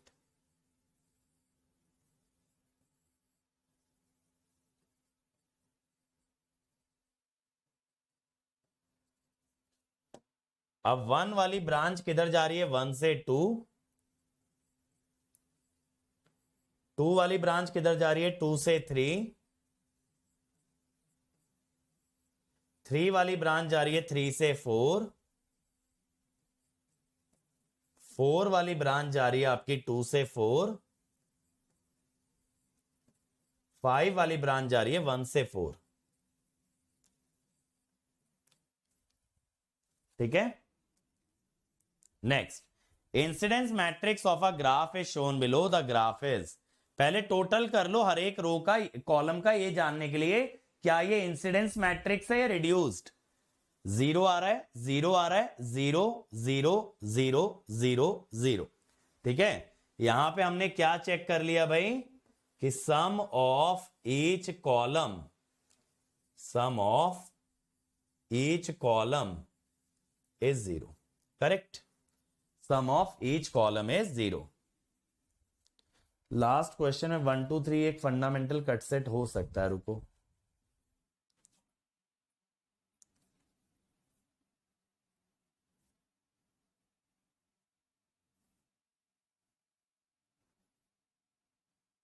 हम्म, 1 2 और 3। 1 2 और 3 बना तो सकते हो फंडामेंटल कट सेट, लेकिन यार उसका कुछ सेंस नहीं बन रहा ना। Again you are cutting unnecessarily one branch extra. उसमें भी आपका ग्राफ तो उसी तरीके से डिवाइड हो रहा है, उन्हीं दो हाफ में डिवाइड हो रहा है, बट आप 3 को अननेसेसरीली इन्वॉल्व कर रहे हो। समझ रहे हो? आप 3 को 2 को अननेसेसरीली इन्वॉल्व कर रहे हो। उसके बिना भी तो आपका ग्राफ उतने ही दो पार्ट्स में डिवाइड हो रहा है। तो करने को कह सकते हो वैलिड है, लेकिन मेरे हिसाब से अननेसेसरी है। और बाकी फिर ऑप्शन मैच नहीं करेगा, फिर तुम्हें ऑप्शन के हिसाब से चुनना पड़ेगा। अगर ऐसा क्वेश्चन आता है फिर ऑप्शन के हिसाब से चुनना पड़ेगा भाई। अब यहां देखो 5 नोड हैं और कितनी ब्रांचेस हैं? 7 ब्रांचेस हैं। अब देखो छोटी छोटी नोड बना लो।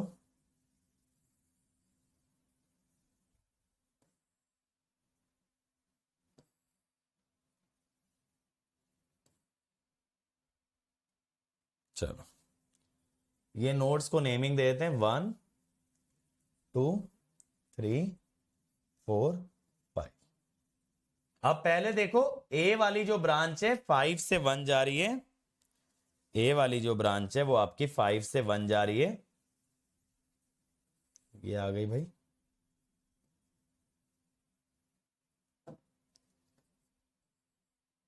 बी वाली जो ब्रांच है वो 4 से 5 जा रही है।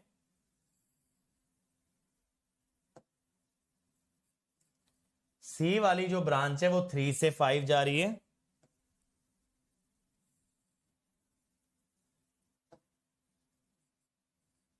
डी वाली जो ब्रांच है वो 2 से 1 जा रही है।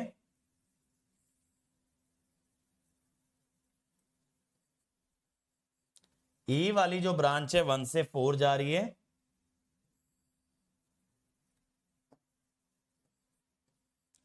एफ वाली जो ब्रांच है वो 2 से 4 जा रही है। 2 से 4 हमें घुमा के लाना पड़ेगा। ये लो जी। जी वाली जो ब्रांच है वो 2 से 3 जा रही है।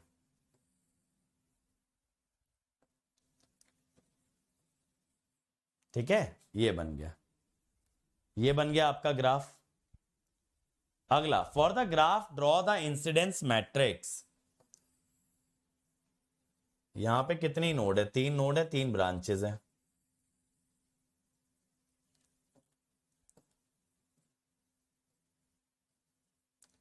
One two and 3 and then A B and C. A वाली ब्रांच है 1 से 2, बी वाली ब्रांच है 3 से 1 और सी वाली ब्रांच है 2 से 3। ठीक है, ग्राफ तो सम कर लो बेटा। सम यहां पे 0 नहीं आ रहा लास्ट वाले कॉलम का, यानी कि एक और नोड आपकी होनी चाहिए। ये वाले कॉलम का जो सम था ना वो नॉन जीरो था।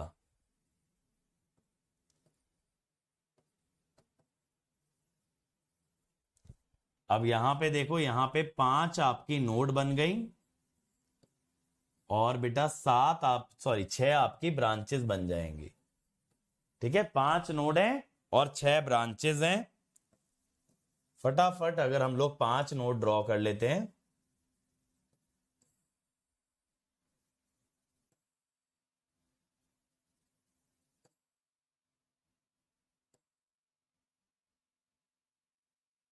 ये हो गई 1 2 3 4 5।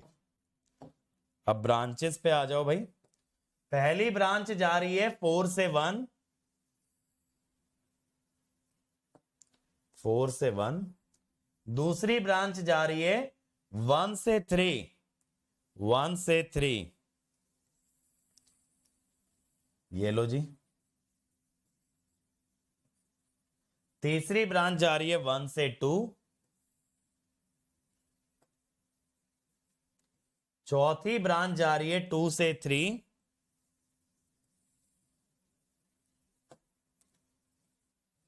पांचवी ब्रांच जा रही है 2 से 4।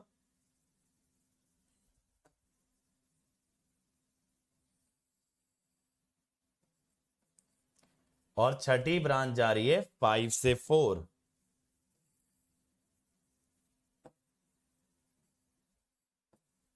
ये बन गया। वैसे तो अगर एग्जाम में ऐसा सवाल आता है तो ऑप्शन वेरिफिकेशन लगाना। अब बताइए भाई, ट्री कौन सा है इस ग्राफ का?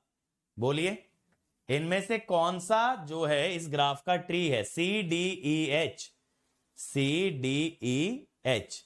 तो इसमें डी ई एच तो एक लूप बन गया, गलत। अगला ए सी एफ एच, इसमें ए सी एफ एक लूप बन गया, ये भी गलत। A F H G, A F H और जी, ये सही है, इसमें कोई लूप नहीं आ रहा। ए ई एफ जी, यहां पे ई एफ जी आपका एक लूप बन गया, तो ये भी गलत। इस टाइप का मतलब चलो गेट में तो आता नहीं है, वरना एमएसक्यू भी बना सकते थे। ठीक है, हाँ जी। Which is not a tree, C E F G, C E F और जी। देखो यार, ये सी ई एफ और जी, इसमें तो कोई क्लोज लूप नहीं है, ये तो ट्री है। अगला है ए सी एफ डी, ए सी एफ डी, इसमें भी कोई क्लोज लूप नहीं है, ये भी ट्री है। अगला है जी ई एफ बी, इसमें भी कोई क्लोज लूप नहीं है, ये भी एक ट्री है। लास्ट ए सी ई जी, ये देखो इसमें लूप बन रहा है, तो this is not a tree, this is not a tree, D. ठीक है, 6 का सी, हाँ सी आ रहा है ना, 7th का डी आ रहा है यार, नॉट अ ट्री बोला है, ए कहां से आ रहा है? Set of twig, set of twig माने ट्री ही बताना है। अब यहां देखिए नोड कितनी है बेटा, नोड है 4, तो ट्विग्स कितने होने चाहिए? ट्विग्स आने चाहिए 3। तो ये पहला ऑप्शन तो वैसे ही डिस्क्वालीफाई हो गया, दूसरा भी। सी डी ई चेक कर लो, सी डी ई, हाँ ये सही हो जाएगा, इसमें कोई क्लोज लूप नहीं बन रहा है सी डी ई में।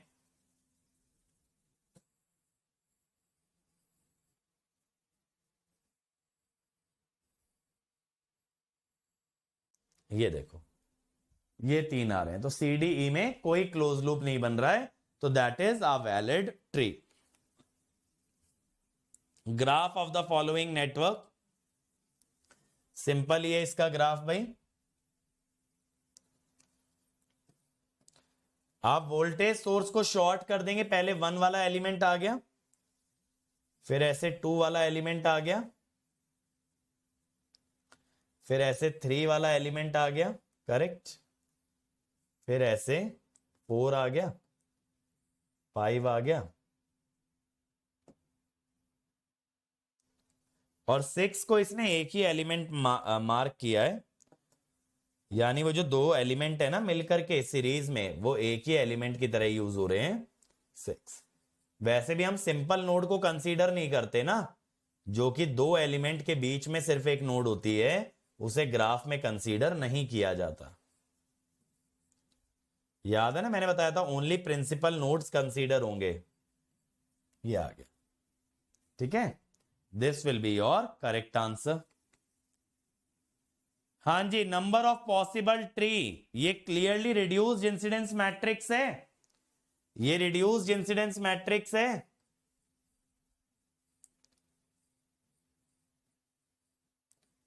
A R into A R transpose, ये कल मैंने बनाना सिखाया था ना, मैट्रिक्स इंटू उसका ट्रांसपोज।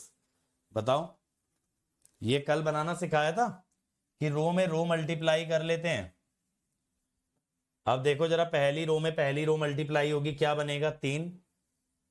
दूसरी रो में दूसरी रो 3, तीसरी रो में तीसरी रो 4, और फिर 2।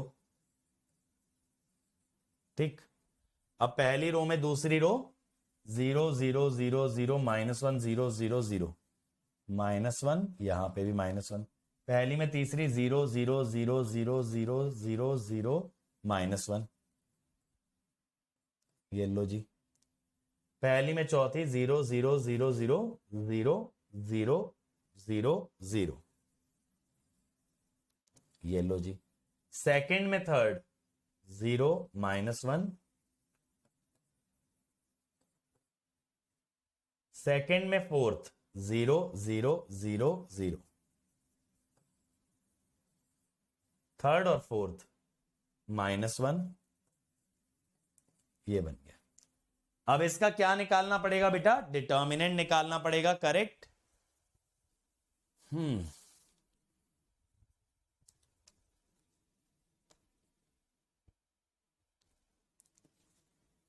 डिटर्मिनेंट के लिए क्या सिंपल तरीका कर सकते हैं?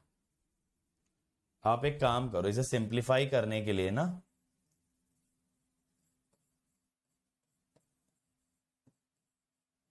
रो ट्रांसफॉर्मेशन से क्या होता है, आपका डिटर्मिनेंट चेंज नहीं होता। ठीक है, ये कर लो। आप R2 रो से ट्रांसफॉर्म कर रहे हो बेटा,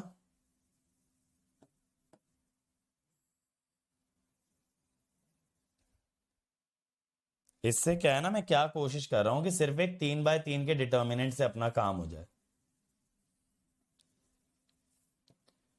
अब देखो, R2 R1 + 3R2 ये हो गया 0, 3R2 से ये हो गया 8, 3R2 से ये हो गया -4, और 3R2 से ये तो हुआ 0। R2 सेम ही रहेगा, R3 - R2 ये हुआ 0, R3 - R2 -4, R3 - R2 5, R3 - R2 is -1।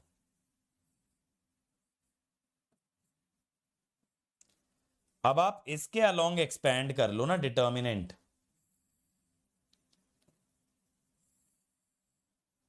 इसके अलोंग एक्सपेंड कर लो, प्लस माइनस तो -1। अब बच क्या गया? 8 -4 0, -4 5 -1 एंड 0 -1 एंड 2। तो ये वैल्यू कितनी आ गई? 8 × 10 -1 + 4 -8, तो ये हुआ 8 9 72 -32, 40 आ रहा है यार यहां से। तो आप लोग बताओ, 40 आ रहा है ना? हाँ, तो नन ऑफ दीज हो जाएगा, आंसर विल बी 40। ठीक है, अगला देखिए भाई, ड्रॉ द ओरिएंटेड ग्राफ। अब ये देखो, ये रिड्यूस्ड इंसिडेंस मैट्रिक्स है, इसको इंसिडेंस बनाना पड़ेगा क्योंकि सम नॉन जीरो आ रहा है, सम नॉन जीरो आ रहा है भाई। अब पहली ब्रांच जा रही है ए से लेके डी, पहली ब्रांच ए से डी जा रही है, इसको नेमिंग कर लो ABCD। ए से डी तक एक ब्रांच दिखनी चाहिए, दिख रही है भाई। कितनी ब्रांच है टोटल? 6 हैं, इसमें 5 ही ब्रांच है गलत, ए या बी में से होगा। एक ब्रांच ए से डी जा रही है, ए से डी जा रही है, करेक्ट। दूसरी ब्रांच देखो सी से डी, सी से डी, सी से डी, करेक्ट। कौन सा डिफरेंट है इनमें देखना जरा। तीसरी ब्रांच, तीसरी ब्रांच कहां है भाई? तीसरी ब्रांच है सी से बी, यहां भी सी से बी। चौथी ब्रांच सी से ए, चौथी ब्रांच सी से ए, तो ये वाला सही हुआ क्योंकि ये ए से सी जा रही है ना, और वहीं हमें दिख रहा है चौथी ब्रांच सी से ए जानी चाहिए।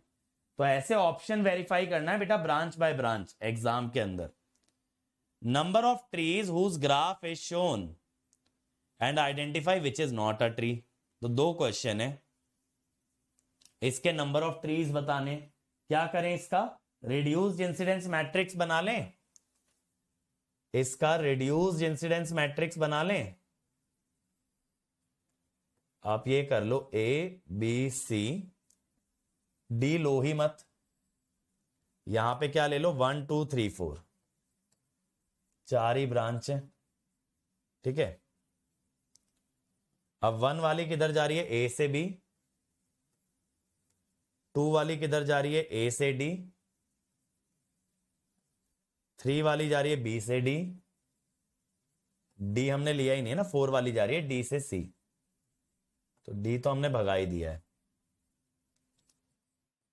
अब AR इंटू AR का ट्रांसपोज कितना आ रहा है?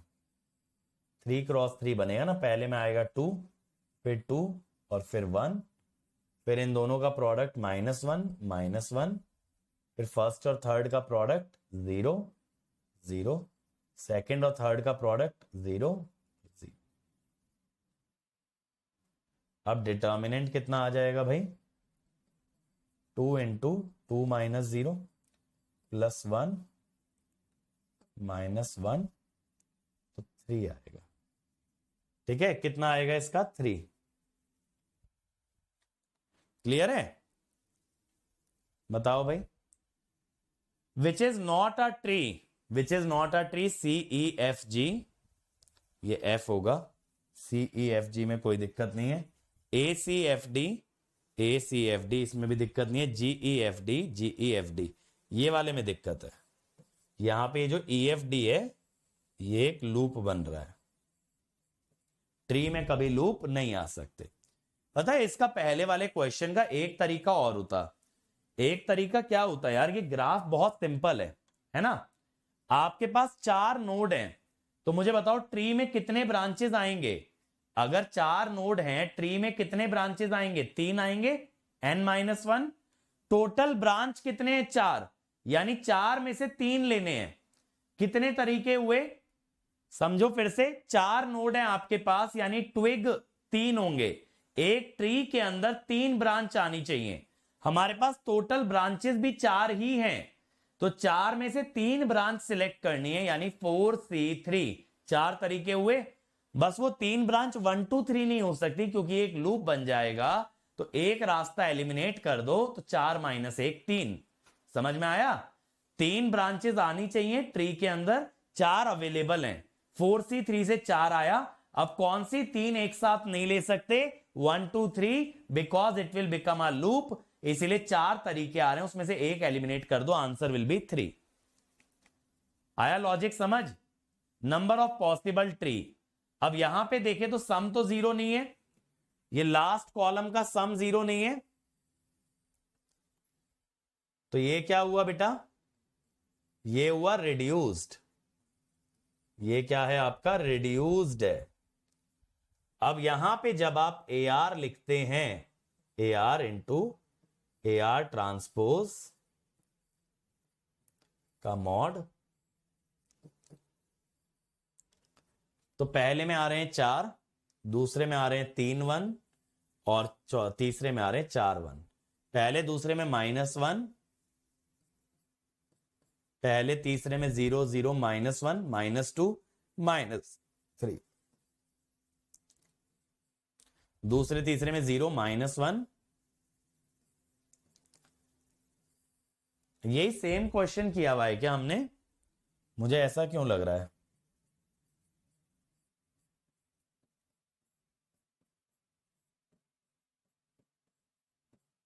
हाँ यही वाला तो किया हुआ है। 48 -7 41, 41 -30 11 आया था ना? नहीं, एक सेकेंड, 44 -37 7 है ना? यही वाला तो डन किया था हमने। A connected graph has B branches and n number of nodes. Its rank is n-1। Rank हमेशा कितनी होती है बेटा? n-1। A complete graph consists of 10 branches. ठीक है, the rank of the tie-set matrix is 4, number of tie-set is 6।